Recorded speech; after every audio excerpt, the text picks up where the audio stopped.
listening to Make It, a podcast by Bonsai Creative that helps creatives in film get where they're going faster by sharing the advice, knowledge, and insights of professional creatives across the film industry. I'm your host, Chris Barkley.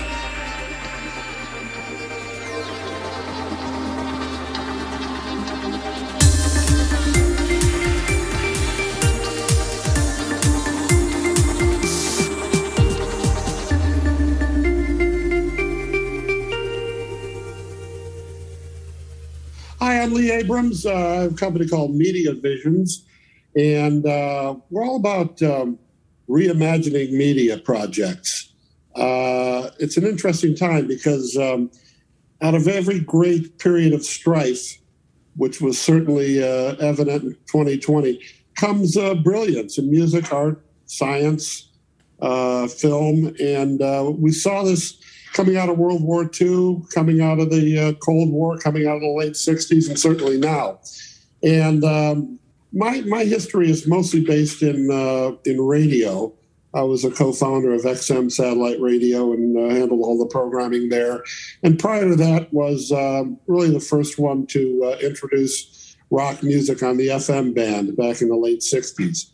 And nowadays I'm working on really 4 projects. One is a complete reimagination. I'm in the reimagination business, incidentally. One is a complete reimagination of the live music experience. Can't really get into a lot of detail on that right now, but it involves probably the greatest special effects person in the history of film and an amazing artist. And we have a great team, and it's going to launch next year. Also, a reinvention of news. Television news is operating off some 1980s focus group hell and has very little relevance in 2021. And in my opinion, needs a complete blow up of the playbook, a rethinking. What would news look like if it had never been invented? What would it look like in 2021? It probably wouldn't be 2 chit-chatting anchors talking in front of a fake city skyline or 8 people on the screen yelling at each other. So reinvention of video news, television news. A documentary which will focus on the history of music and culture from about 1950s onward as told through the filter of radio. It's called Sonic Messengers, When Music and Radio Changed the World.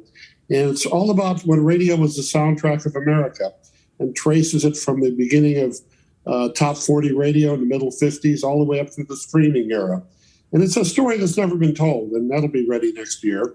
And, of course, a new radio format, one which sort of has the vibe of early FM, circa 1970, but is totally on 21st century terms. And there's a few others that are baking in the lab, but those are the 4 things I'm primarily focused on right now. Lee Abrams, welcome to the Make It podcast. Great to be here. Really great to have you. And there's so much to dig into just in your intro alone. You have so much you're working on. I don't even think you mentioned your book, your forthcoming book, Solutions for a Creatively Starved Planet, right, which is a wonderful title for someone who, like me, who sort of describes themselves as creative, and maybe even for this audience who I know are all creative. So much going on. I want to give the audience a deeper sense of who you are. So I'm going to read a little bit of a bio for you. And of course, this is the internet. You can tell me if it's wrong and things need to be corrected. Lee Abrams is an American media executive who has held a number of posts for large and influential companies, and is generally credited with developing the album-oriented rock format first heard at WQDR Raleigh, and thereafter employed by hundreds of radio stations across the country, as well as co-founding, as you previously mentioned, XM Satellite Radio. Newsweek listed Abrams as one of their 100 cultural elite. He was cited by industry publication Radio Inc. as one of the 75 most important radio figures of all time. Abrams was introduced into the rock Radio Hall of Fame in the Legends of Rock Radio Programming category for his work with WRF in 2014.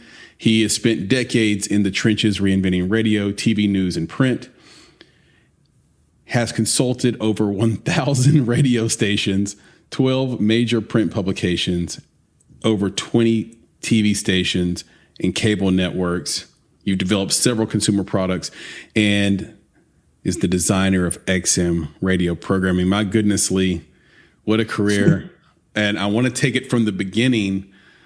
Looks like maybe your first job was at WQAM radio in Miami. Yeah, I was a gopher. Well, my family and I used to take vacations down in Florida, and this is in the middle 60s, and I was enamored with the station. I thought it was just great. So I sent them a letter and said, hey, next time I'm in town, I would like to meet with you guys. We met, hung out, and, the chemistry was great. And they hired me as a gopher to work summers. And they paid me with the News Tip of the Week fund. They were $5.60 on the dial. And every week they would say, when you see news happening, call the authorities. Then call WQAM, and the best news tip of the week will win. You'll win $56. And so if there's no fire or no news event that people called in, I'd get paid. If there was some fire or something that people called in, I wouldn't get paid. So it was a labor of love more than financial rewards. But it was a great experience, and it was a wonderful station, and that was a very influential time. Yeah, you mentioned just being enamored with the station. That sounds like an unusual thing to say about a radio station today, but take us to that place back then when radio was everything. What was your first interest in radio, and why were you so enamored with it? Well, it actually happened on, I remember the date, December 10th, 1962. My parents got a radio for Christmas, had no use for it, and asked if I wanted it. I said, sure. So set up the radio next to my bed and tuned around. And the loudest station was WLS. And from the second I heard it, it was magic. Not only the music, but the magic between the songs, the jingles and the disc jockeys. And it was just transporting. It was an unbelievable experience. And from that moment on, I just became addicted to it and music. But radio is a vehicle to present the music. It was great. And I just grew up with it. And, got involved very deeply in my high school years. And then there was at WQAM, and then started a consulting company to launch this FM rock format. What would you have done if you didn't get that job in Miami, do you think? Oh, I think I still would have followed the radio path and probably would have been with the same results. That was just a nice bonus. Perfect. And if I wasn't in radio, I'd be in music. If I wasn't in music, I'd be in probably an airline pilot. Yeah, it's true. You're a piano player and you're a pilot. You have both of those skill sets. Yeah. Flying is a wonderful passion I've been into for a long time. Yeah, for sure. We're going to talk about that a little bit, and man of my own heart with the piano playing for sure. You have this quote: in mass terms, dumb stuff peaks fast, smart stuff lasts, elite stuff never gets off the ground. Why doesn't elite stuff get off the ground? Oh, it's usually just too narrow to have any impact, and eventually it runs out of money, or just doesn't have enough connection with enough people to succeed. And there were music's a great example. There's some artists that are really good, really amazing, but just can't connect with the public on any kind of sizable terms. So it tends to just kind of fade away, unfortunately, but that's the reality. I wonder why the dumb stuff peaks fast too. Why do we love dumb? That's one of the problems with our country. I'm not worried about terrorists. I'm worried about stupidity. I mean, you watch TikTok and it's just amazing. It's like low IQ theater. It's frightening. But the stuff does, have instant traction. A lot of people get it. And but it tends to peak fast. You get bored with it. Sort of like boy bands. They're popular while they're cute and have a lot of young teen followers, and then people just grow out of it. And whereas the real smart things tend to have, if it's a music artist, have long careers, or if it's even a film, that's really intelligent. Right. But mass appeal intelligent that can, just last forever. But dumb stuff, it's like candy, it's a quick rush and in the long run, it rots your teeth, but right. It's fun in the short term. Yeah. There's a lot of films that I would say fit into that paradigm of being sort of unheralded early, but then are so smart they have this incredible staying power and become almost cult classics, favorites. I think like The Big Lebowski is one that comes right to mind, one that was basically a box office flop, but has endured. I mean, there's like Big Lebowski fan clubs. There's Big Lebowski Day. There's like, I love Big Lebowski. People are like gaining 20 pounds a year on White Russians because of that movie. It's just, it's. Yeah, there are a lot of films and TV shows. I mean, it's kind of a cliche of itself, but even Star Trek was a failure when it came out. And I didn't know that. Yeah, it had no ratings. It was getting dropped. In fact, did get dropped after a couple of years. But obviously has some staying power. And I think that about Kubrick films, too. It's like, actually just watched Dr. Strangelove recently. It's just... it holds up. It holds up, right? Yeah. Yeah. His last film has gotten a resurgence recently, Eyes Wide Shut. Yeah. And that's become sort of a thing recently, and a theme with other artists I've noticed. A Family Guy, another one, canceled by Fox, went to Adult Swim on Cartoon Network, got a following, they bought it back, and the rest is Family Guy's a great example. Yeah. I have spent the last week in the world of Lee Abrams, and it's a fascinating fantasy land of all sorts of left turns and right turns, ups and downs, and great quotes. And you have this mantra, make fans, not users. Can you tell us the difference? Because this is a very user-centric zeitgeist we're in, a very user-centric world we're in right now. Why do I need to make a fan instead of a user? Can you tell me the difference? And how do you know as a creative that you have a fan and not a user on your hands?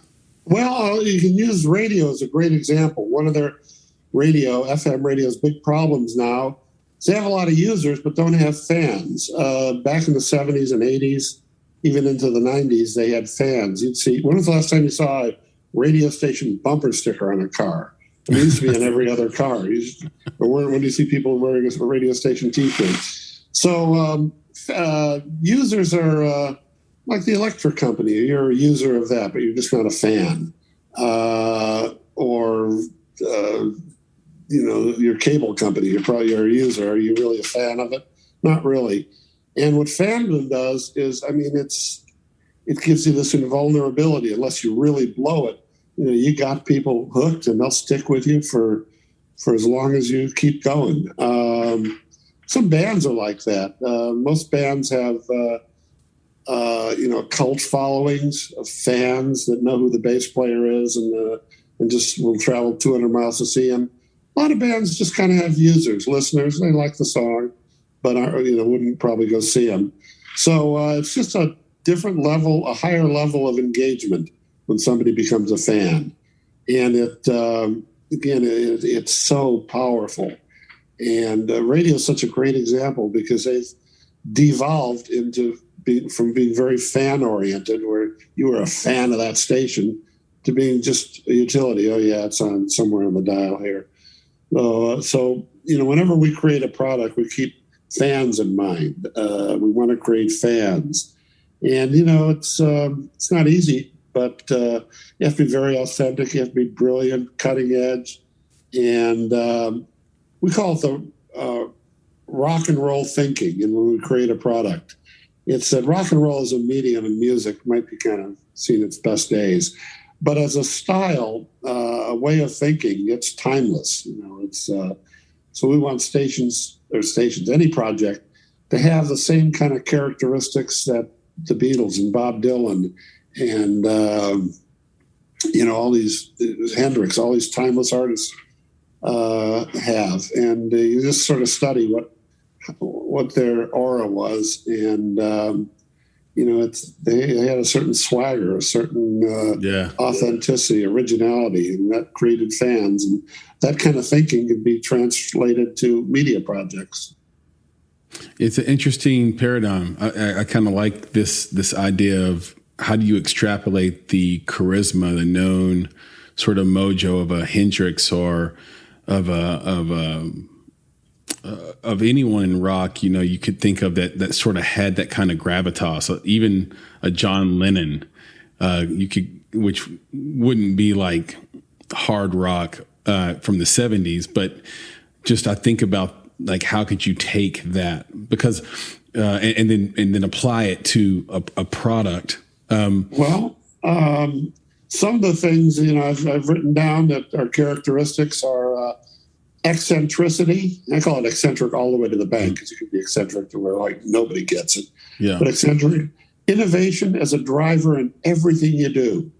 I mean, every time those artists, for example, produce something, they had innovation in mind. How can we take it to the next level?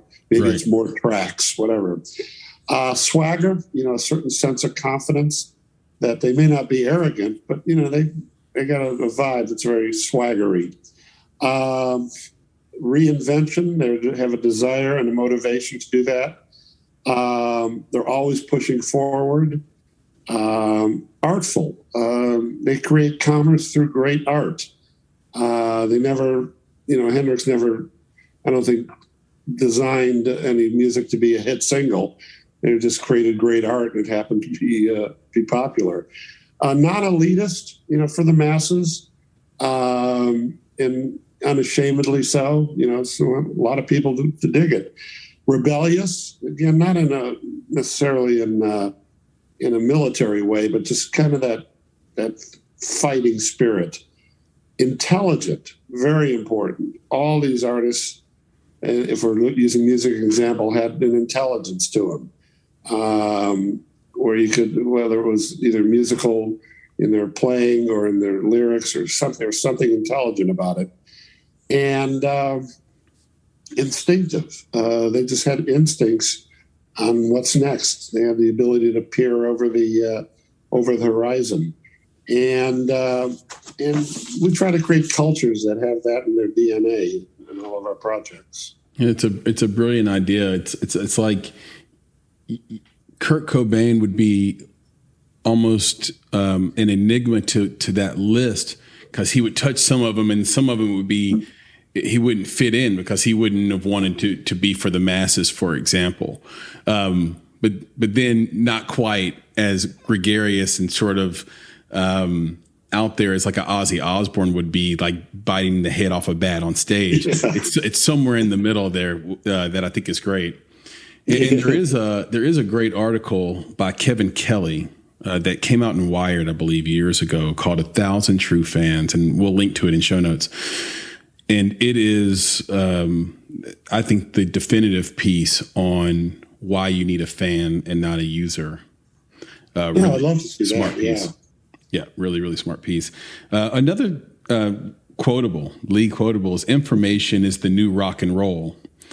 And there's just something sticky about that. You have a way of saying words that feel a little bit controversial just in their statement. So with that in mind, information, I've always said that the lie you get told when you're young is education is power when information is really power. Yes. And so you talk about the difference between programming and content. Everybody wants you to make content today. With information being the new rock and roll, talk to us about programming and content in that balance. Yeah. far as that saying, it really deals with, in fact, what's moving culture now is more information than music. Music really moved it in the past, and now it's more information driven. Instead of a stereo, you got a device, a phone, which is just has so much information in it. That's what you go for. Right. But what was the question again? Do you want me to touch on? I forgot. Yeah, just programming and content. Oh yeah, because I know that you're a big you're a big believer in content, not programming. Or no, do I have that backwards? Not content. Programming, not content. Sorry. Yes. Yes, content just strikes me. It's a pet peeve more than anything. It just strikes me as a commodity. It's almost like when record companies used to call music product. Programming is an art form. This is where you really design things and put things together and paint a picture with it. Content is just like, here it is, it's a box and go for it.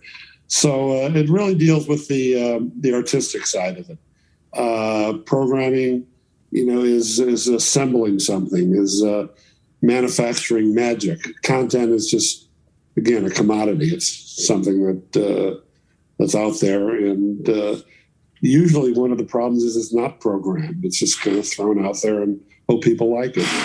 So that's sort of that in a nutshell. Yeah, there's so many applications that applies to. What an interesting way to put it, because in your context, I think right away, okay, the DJ just gives you content. The program director gives you content in a curated way where it becomes more impactful to you.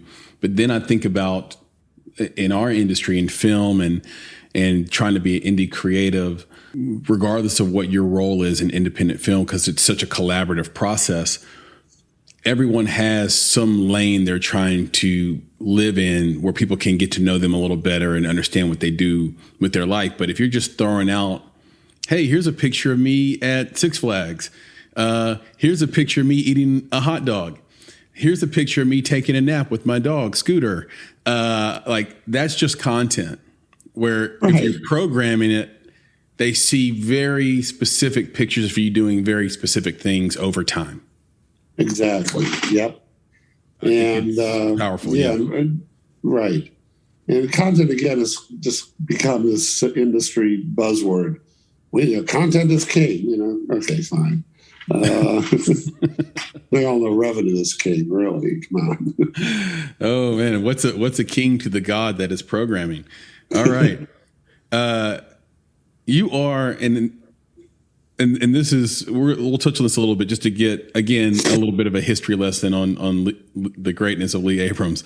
You are generally credited for developing album-oriented rock, as we mentioned before, but for listeners that just may not know what that is, because this is something that happened in the late 60s, early 70s, late 70s, early 80s.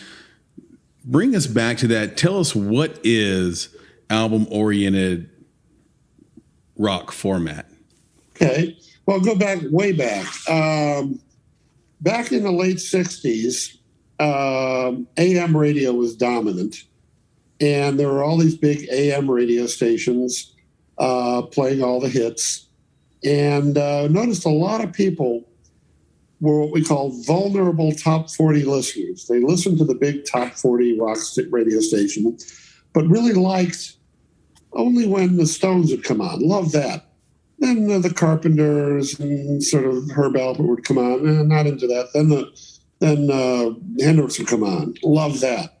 And the point being, they liked about a third of the music that was happening, which was part of this new underground.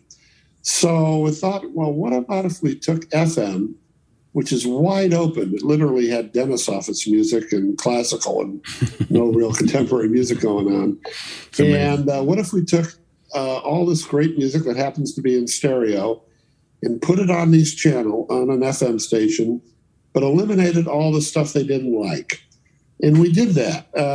And the key was changing the familiarity factor from song title to artist. Mm-hmm. So on a big top 40 station, big AM station, you knew every song. You could hum all the songs because they played them over and over again. With this format, you knew every artist, but within that artist was a tremendous depth. So we'd see the response of people listening to it and going, well, that's Santana, but wow, that's not Black Magic Woman again. And that's Hendrix, but it's not Hey Joe again. That's the Moody Blues, but it's not Nights in White Satin again. So it had this tremendous familiarity because you knew who the artist was, but it also had depth. And that was sort of the roots of it, reaching out to these vulnerable top 40 listeners who were in huge numbers and really didn't like what they were listening to. And then we offered them a higher fidelity, stereo, and all their favorite music without the clutter of the stuff they didn't like. And it just took off immediately. And it just dominated, mainly 18 to 34-year-olds. And we had that one success story in Raleigh, which went to number one in like 90 days. And again, it was a great college market, so that helped.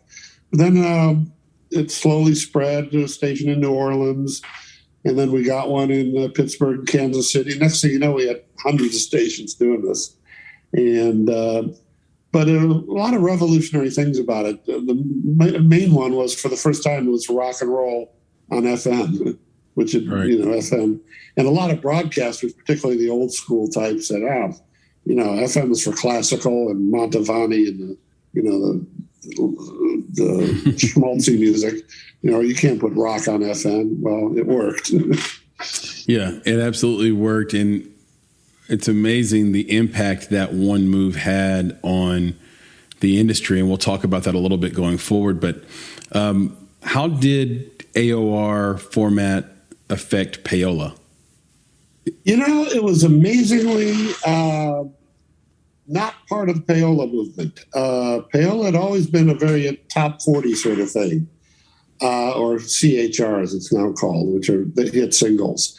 The payola in FM rock, AOR, whatever, album rock, tended not to be direct payments.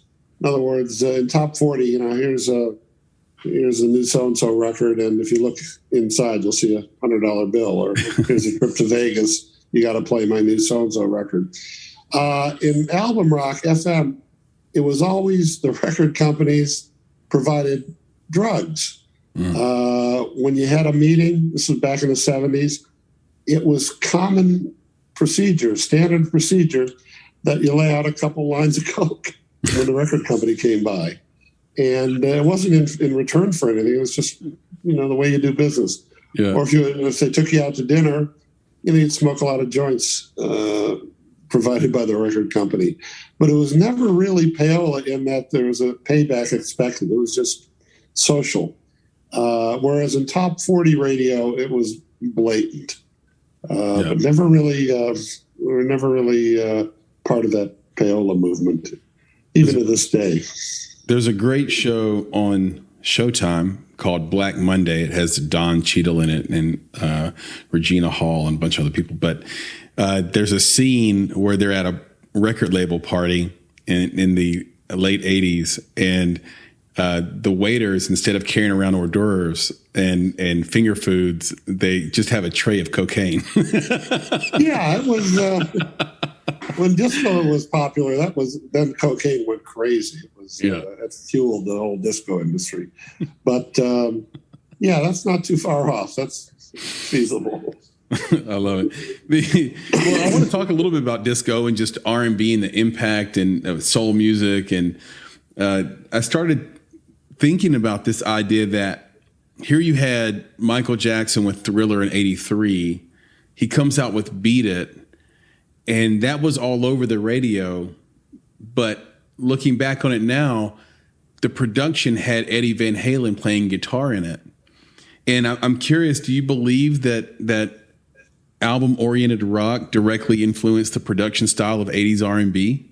Like we got Prince, for example. Was that because AOR? And it's like, how do we get on the radio if they're just going to play rock? The AOR, those artists, not necessarily the format, but the artists like Eddie Van Halen were tremendous influences across the board. Maybe not as much in country, but certainly in R&B. And it wasn't the stations as much, again, as the amazing artists that emerged out of that era. And, Quincy Jones, of course, was monumentally important in that era, particularly in helping bring in Eddie Van Halen. But I think the musical movement that emerged out of the late '60s and '70s influenced just a wide range of music styles. But do you think that they had to, like Michael and Quincy had to bring in Eddie Van Halen to get that song on the radio because of AOR and because traditional R&B and soul was kind of boxed out? Yeah, I think there was so much genius involved in that production. Even without Eddie, it would have been, huge success. Eddie was just a really nice touch and a smart move. But I think that album was so great that even without Eddie, it would have been as big as it was. Yeah, absolutely. I seem to remember in the '80s that a lot of the R&B acts that were super popular that were on the radio had a little bit of that rock influence in them. And so I just started thinking, was that the cart before the horse? Did they say, hey, we need to have rock influence to get on the radio because of AOR? Or did they say, I want rock in it, and then it just so happened to fit the format? You know what I mean? Yeah, no, I think it was all a musical decision, not really a radio one. It's like, we need that Van Halen guitar riff in there, or we need this kind of sound, or we need this, badass organ in there, whatever. So I think it was just the influence of the artists from the '70s more than thinking, well, we got to have AOR radio. Yeah, when you mentioned disco earlier, was there an anti-disco movement? I know that some of the stations you had consulted had just like destroyed disco records. Yeah, live as a show of rebellion against it, I guess. Disco demolition thing. And what we had found among our fans was that they looked at disco as kind of the enemy for several reasons. One, rock and roll was all about festival seating where you jam your way up to the front of the concert, outdoor event, whereas disco was all about these clubs where if you didn't look right, you couldn't get in. Rock and roll was all about a sweating drummer and a intense guitar player. Disco was very electronic. Mm-hmm. Rock and roll was about long hair and beards, and disco was very, very well coiffed. Disco was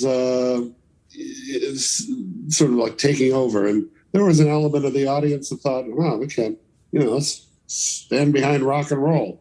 And there was a disc jockey in Chicago who started blowing up disco records on the air as a joke, and then also as a joke decided to blow up disco records at Comiskey Park in Chicago, and that fueled this whole rebellion. Yeah.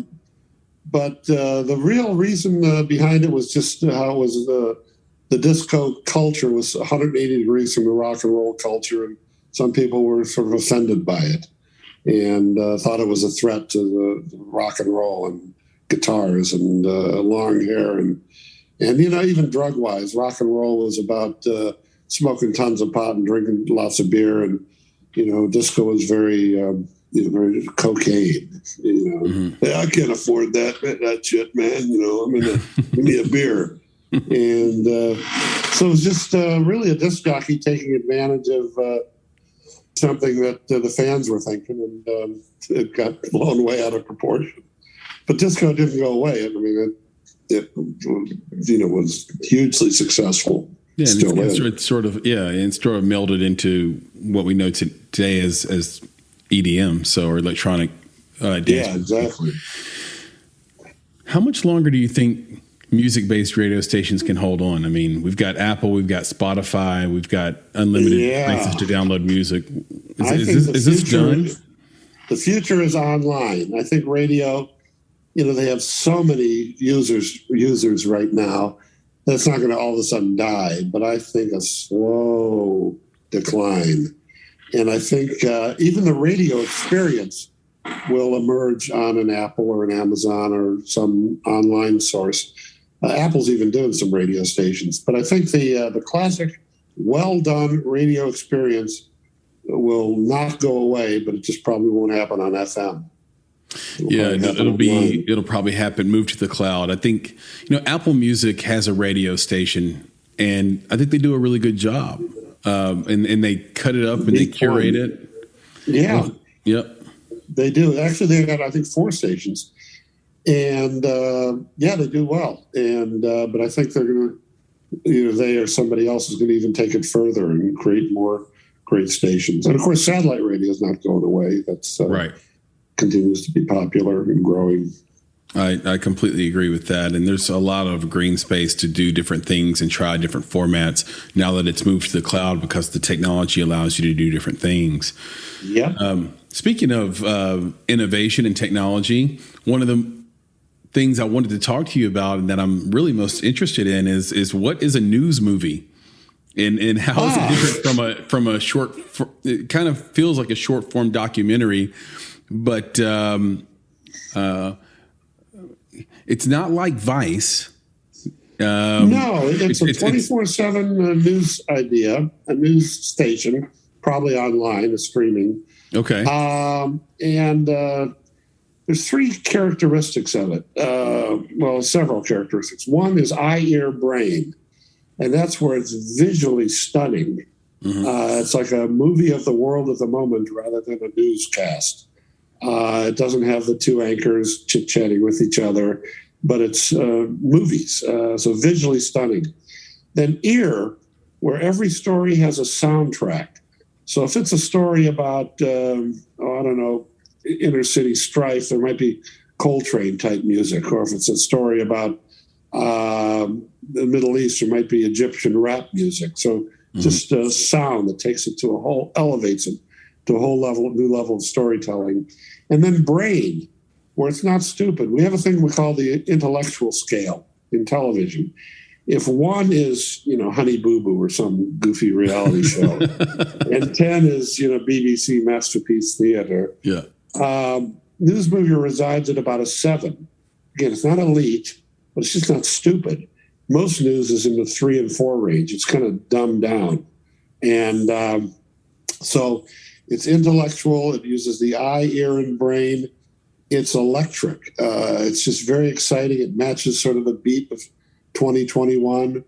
It completely blows up the news playbook, which is just one big cliche, right down to the slogans, stations first, best, most accurate. It's just bullshit. We actually call it high IQ, low BS, meaning it's intelligent and devoid of BS and all those little cliches that make up local and cable news.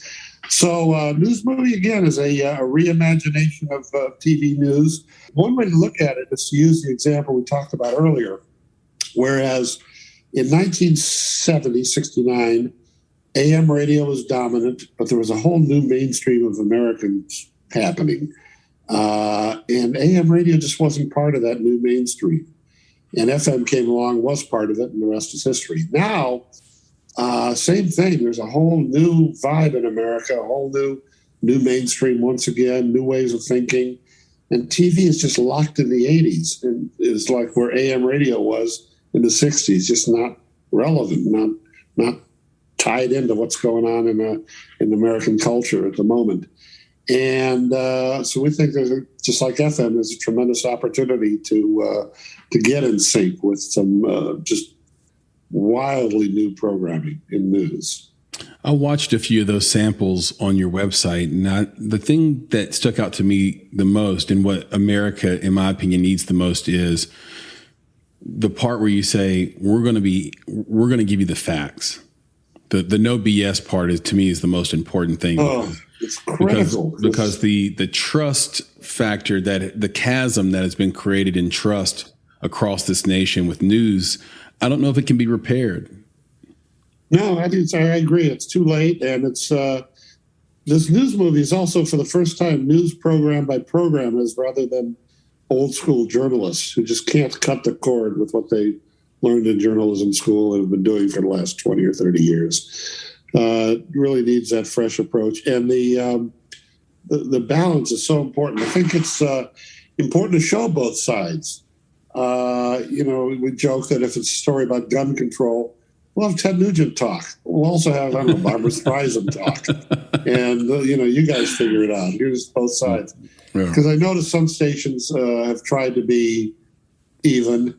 And what they do is they just avoid the big sides, or the two sides, and they're just very vanilla and do happy news. And that ain't it. You got to address them, but evenly.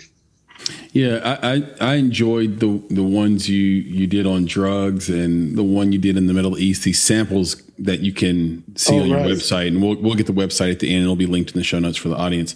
I like those, how informational they were on one hand, but then there's all this movement and things happening. I think if I had to look at it, I'd say the obstacle here is budget, because the key differentiator between what you see in a documentary or what you see on television news in a movie is basically the camera work and the camera movement and what a cinematographer for film would do versus what a producer would have a cameraman shoot in a newsroom. And so if you can get and hire top talent in cinematography, then you can do some really interesting pieces around. Absolutely. It's a very expensive project. And that's, that's critical. There'll be a lot of journalists involved. The real all-stars are going to be the motion designers and cinematographers and people working in a creative oasis that happens to be focused on news rather than an old-school newsroom where creative people are kind of pushed aside and, cut the weather intro, but get out of the way. This news movie, it's a creative venture, 100%. I mean, just focusing on news. Yeah, I'm super excited to see where that goes. Me too. Yeah. You once said the sheep factor is everywhere in the entertainment business. Blind leading the blind, the circle of average. Is this what you're going to talk about in your new book, Solutions for a Creatively Starved Planet? Yeah, that's definitely a big part of it.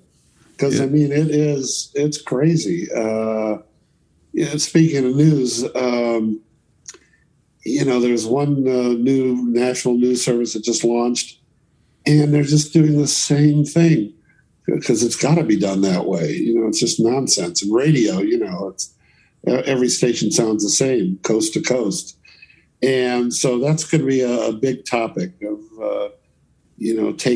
stepping out and creating the next herd. I mean, is it your contention that even when someone's doing a really great job as an anchor, that because the format is common, that falls into the circle of average?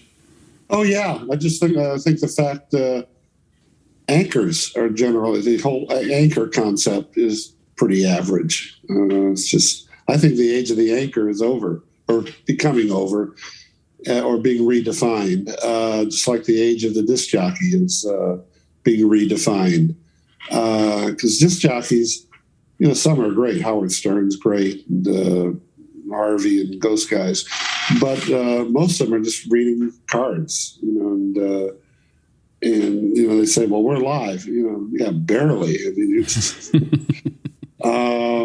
so, yeah, it's a matter of stepping out with new architectures, new designs, because we're in a new era. And so many of the media, the designs are just old. The playbook was written in the 70s and 80s, and here we are in 2021. And I'm particularly sensitive to radio, which is still doing the same cliches they did 40, 50 years ago. If you want to hear, and this is for the audience, if you want to hear what Lee's style of radio sounds like, go to YouTube and type in Z-Rock and just click on the first thumbnail that comes up, and you will hear just these edited together clips of Z-Rock jockeys, and they are really live. I mean, it is, your heart will be racing in the first 2 or 3 minutes. You won't be able to help it. It's just fast, and it's just energetic, and the sound effects, the soundboard is just going bananas. It's a really fun listen. Yeah, that was a very, in a good way, very disturbed radio station aimed at metalheads. And, you know, we would do different approaches for different audiences. But for that time and that audience, it was great. I thought it's like you never hear anything like that anymore. There's just no one's like you have to have that. That's about talent to me. That's about who is the person behind the microphone. And can they actually pull that off? That is like a symbiosis between a great producer and a great guy or gal behind the mic. Yeah, that's what that was. Is there any other subjects you're going to touch on in the forthcoming book? Solutions for a Creatively Starved Planet.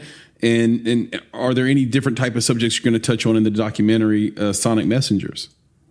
Yeah, on the documentary, that's going to be just taking people on a trip through the history of contemporary radio, because there was so much happening that radio was really part of, starting with the birth of Top 40 and Elvis and the Platters and Coasters and all those early bands, through Beatlemania. Then there was the middle 60s with the Beach Boys and all that. Then the late 60s, the underground, where, the Hendrixes emerged and underground radio started, album rock. Then there was the disco era. And then we went into, the Howard Stern morning show era. And now we're in the satellites and streaming. So it's really just a time travel through these great eras and through the filter of radio. And as far as the book goes, it's going to be, all the things, if you look at my website, all of the articles I've written there are kind of the general direction of it.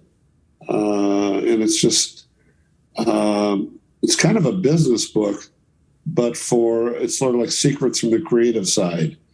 Some MBA who our company needs to be creative. You know how? No. Well, here, read this. Yeah, exactly. It's been about 11 years. In retrospect, looking back on it, do you think you were one of the first targets of cancel culture? That's interesting. I never really thought about it.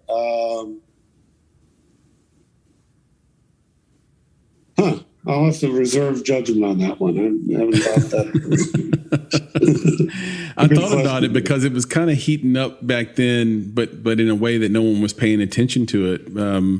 And just to update the audience, what we're talking about, you worked for a Tribune, massive company, and you just sent a funny email through the company from the Onion Network, is my understanding, and it was just taken the wrong way. There's a whole history there. When Sam Zell bought the company, Randy Michaels was brought in as president. I was brought in as chief innovation officer and some other people. And boy, these newspaper lifers hated it because we tried to make some major changes, which they needed. And we pointed out vulnerabilities and flaws in the way they operated. And I would say 70% of the company thought, wow, this is kind of cool. These guys are, going to help save us. 20% were like, I don't know what these guys are talking about. And 10% were, how dare these people get involved in our temple of journalistic excellence. I mean, I remember one conversation I had. Somebody said, well, we are the pinnacle of investigative journalism. And I just casually said, well, 60 Minutes does a good job. That's not journalism. That's television garbage. Sorry. I remember the time also, there was a graphic designer who came to my office, sort of looked around, knocked quietly, come on in, and he laid out what he thought this was the Chicago Tribune, what the Chicago Tribune of the future could look like. And I thought it was amazing. It was brilliant. And I said, wow, have you presented this? Oh, God, no, I'd get fired if I presented it. So there was this built-in just arrogance that I've never seen before. And I felt like the drummer in, Metallica joining the Chicago Symphony, just square peg, round hole. Right. And, it just did not end well. And yeah, that memo was interesting because the Tribune was printing and distributing and had a joint venture with Onion. So I thought this is kind of an interest. I'll throw in an Onion piece. Oh, and they just use that as an excuse. This is horrible. This is terrible. How can this happen? Right. So it was a weird experience. And, unfortunately, they've suffered. I think we could have helped save them, but they're in terrible shape now. I mean, just like a lot of newspapers are. They're just, again, self-inflicted in many respects. What are the two best pieces of advice you've received in your career so far, and who did they come from? Well, let me think. There's a guy named Buzz Bennett who was this radical. He looked like he was kicked out of the Grateful Dead for looking too weird. And he was just very big on balancing science and emotion, where things start emotionally. He didn't say it this way, but this is what he meant. Things start emotionally, then you use science to see if you're full of it or not. So that was I remember. And he also talked about going after the masses. I mean, the real challenge is getting a lot of people liking you. And, yeah, that's interesting. So get out of your own little head and think, big picture. And let's see. Then there was actually Chris Squire from the band Yes. He was all over me about not accepting the status quo and moving forward. And it's up to people like us to change things, to evolve things, and don't sit still. And I mean, there are many others, but those two stood out. And a lot of it was from observations, just observing companies and people and the way they handled things. And I'm always, intrigued by just greatness, whether it's even like the moon landing was just like, wow, how did we do that? I mean, that's... And also spirituality, it's more than a gig. There's sort of a higher calling to things you do that really make an impact. So it's more than just money and great press, but there's again a higher call, not a religious thing, but some kind of higher calling where it's spiritual. Yeah, I'm totally with you. In my music days, we'd always call it bringing God into the room, like giving yourself space to let that creative, whatever it is, come into the room. And so we wouldn't want interruptions. We would want to just sort of sit in that creative space with nothing on our mind but the focus to create. And the worst thing you can be in the world is derivative intentionally. And you felt shame when you did it, even if you were able to hide it from your contemporaries and colleagues. You knew that you took something from somebody else that that just made it not an original thought of your own. And that kills you as an artist if you are really an artist that's worth their salt, I would say. I agree. Yeah, all these ideas and thoughts gotta come from somewhere, and let that somewhere in. That's exactly right. You've been around the block a few times, and you're building a new path forward now. What are the biggest creative and business mistakes you see newcomers making today? Well, I would say the sheep factor, just doing it because somebody else does it and being really afraid, being fearful of stepping out because it might affect their bonus or, their whatever. So fear is far and away the number one thing. And we have a line called AFDI, which means actually fucking doing it. Mm-hmm. That's where if you come up with an idea, do it. So many people, have good ideas, but again, they're afraid to execute them. And also, the nonsense of mission statements. I mean, if companies actually did what they said in their mission statement, the world would be a great place. I remember there was a station out in the out west, TV station I went to, and they had a big plaque behind the receptionist, and it was their mission statement. We represent quality. We put the people first. We are leaders in investigative journalism, all this. And I asked actually the sales manager, I said, that's interesting. Do you guys do that? Hell no. If we did that, we'd be number one. And I see that in a lot of companies. They have these great mission statements, but they don't AFDI. So I'd say fearlessness, AFDI, and balancing science and emotion, where you can be scientific about things, but not at the expense of creative emotion. I love all that stuff. Remember that. I've written that down. It's going to be a little mantra, AFDI. I enjoy it. Looking to it. If you had a month to teach someone how to build a platform for themselves based on programming, what would be the first three things you would look to teach them? I would look to teach them the ability to see the big picture, sort of getting out of your head and looking at the whatever your big picture is. Too many people are just caught up in their own little world. Seeing the big picture. Also, mobilizing your ideas. It gets back to AFDI. Don't hold back. I think it's important to have a high creative batting average. What that means is you got 100 ideas and 30 of them work. Don't worry about the 70 the other. It's like baseball. Batter bats 100 times. I think it's 30 hits. He's an all-star. So, let your creative batting average climb. A lot of people are batting because they're just not taking any risks. Those 30 ideas at work will probably offset the 70 that didn't. So I would inspire a creative batting average.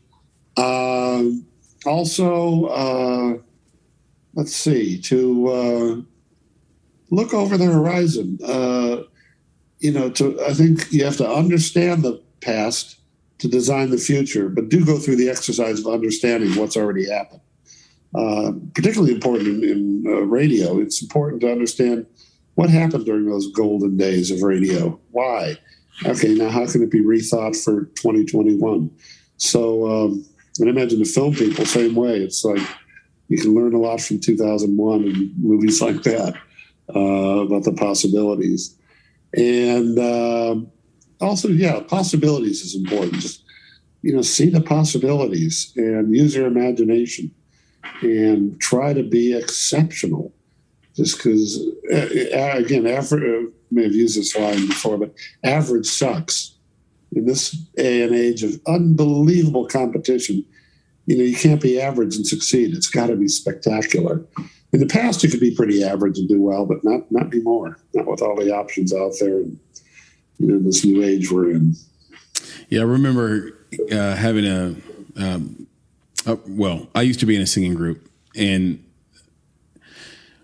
my partner in the group, the guy who co-founded the group, he used to listen to old R&B records, and he'd say, "Man, I would have killed back then," because they didn't have to do these vocal runs. And we were coming up in the time where Boys to Men was really popular, and they had singers that just could do things you couldn't do, and take six. And they just had singers that could do things you couldn't do. And that just wasn't required in 50s R&B. You had Nat King Cole back then, and you just needed to hold that one note in a really handsome way. Now you had to really range up, come down the scale, go back up the scale. There were all these things you had to do. So you're right. As it progresses, the competition gets more difficult because we've seen that before. Oh, exactly. We gotta just have really high standards, except nothing shorter. Well, Lee, I got to tell you, this has been a fun and illuminating conversation. I've learned a ton. You've been to the mountaintop of your industry. You co-founded XM with Kent Burkhart, and you helped Howard Stern get his career launched. You developed the way music was produced and radio was presented. And now here you are, reinventing yourself again. You've got a documentary keep moving coming forward. up. That's right. Life moves in one direction forward. Got a book, a documentary, news movie. What do you want to get out of all this stuff? Do you want it to replace the other legacy, add to it? What's the end goal for you? Just look at it as evolution. I mean, what's happened. It was great, but just a continuation. I love that. I'm here for it. Keep moving forward. And I will keep my ear to the ground on it. Tell everybody where they can find you on social media or on the internet, or maybe even see some of your work or some of the things from the past. Yeah, well, I have a website which has a lot of stuff, and you can contact me through that because every page has a little thing that says contact, so feel free. And that website is LeeAbramsMediaVisions.com. That's LeeAbramsMediaVisions.com. Or you could put, that's the easiest way. And there's a ton of stuff there. I'm also on Facebook and LinkedIn. Happy to have friends and connections there. And anybody can email me anytime. And again, the best way is probably just to direct press contact on my website. I'll get it and respond quickly. Beautiful. And I hope everyone listening does that. And we'll end on this. You, my friend, are an airport legend. What is your favorite airport story as you've traveled around the world? Oh, yeah. There's a bunch of them. Probably when they're all scary ones too, as far as being a passenger. One is landing in Chicago, and two cops immediately handcuffed me and say, bingo. I was coming off a flight from Miami, and they thought I was a member of some Puerto Rican Liberation Army. And I could not convince them otherwise. And they took me into this private room, and I said, no. I'm here. I'm a radio consultant working for WLUP Radio. I can call them. Well, we'll just do that. They called the station. The receptionist answered, who was part-time, and they asked if I worked there. And she said no, and she looked at the employee list, which I wasn't on because I was a consultant. They said, no such person. And then it really went downhill. And finally, I said, you can call a lawyer. I said, well, no, I'm going to call the manager of the station, which I fortunately had in my Rolodex, or in my thing. He vouched for me and came down and picked me up. And but I was there for like 6 hours, and they were threatening, it's like they were very threatening. A lot of stories like that. When you say it went downhill, just out of my own curiosity, how did it go downhill from there? Like, in what way did it go downhill? Strip searches and really a lot of good cop, bad cop. One guy, you're going to fry for this, buddy. And the other guy, well, you'll get a fair trial. This is America. But it's going to be one hell of a trial. And it's like, and we know about the bombings, and it's like that. The organization was, I think, FALN or something like that, which was briefly some organization. But I guess I looked Puerto Rican or something. But they thought I was the guy coming in that flight from Miami, and so that's the kind of scary stories I have from the airport. I just fly myself. So flying myself, there's some separate scary stories, but those are more just bad weather and things. Yeah, which is also equally terrifying. That story is hilarious. It sounds like a nightmare version of a Seinfeld episode. And that's a good point. Yeah. where maybe Jerry goes down and gets too good of a tan in Miami, and then comes back, and things turn sideways. Very Seinfeld, yes. I really have to thank you for that. I appreciate you sharing the stories and the great candor. And please stay in touch. Like I said, there's so much that we could talk about. We definitely can do a round two. Love to. Fantastic. I'll talk to you soon. Best of luck. I know you don't need it. And I hope to be in touch soon with you. Until round two. Sounds great. Thank you. Take care, Lee. Be good. Bye-bye. Bye. You've been listening to the Make It Podcast. To find out more information about this week's topics, including links to relevant blog posts, projects, and indie creatives, please visit our website at www.bonsai.film. If you haven't already, you can join our podcast community on Apple Podcasts or the podcast app of your choice by searching for Make It Bonsai Creative, and the show will pop right up. You now have the opportunity to support the production of this podcast. If you love Make It and are a true fan of what we're trying to accomplish in the indie film community, please visit www.bonsai.film and click Contribute. Contributions start at only $5 monthly. You can follow us on Instagram and Twitter at _Bonsai Creative and on Facebook by searching for Bonsai Creative. You can provide feedback to us via email at contact@bonsai.film, and you can follow me, Chris, on Twitter at FlamingYourHeart. That's FlamingYurHeart. And of course, if you're looking to take a big step towards your filmmaking success, go to www.bonsai.film and click on Services to explore a variety of offerings from keynotes and panels to pitch readiness assessments and so much more. You have everything to gain. Until next time, be better, be creative, be engaged, and thank you for listening.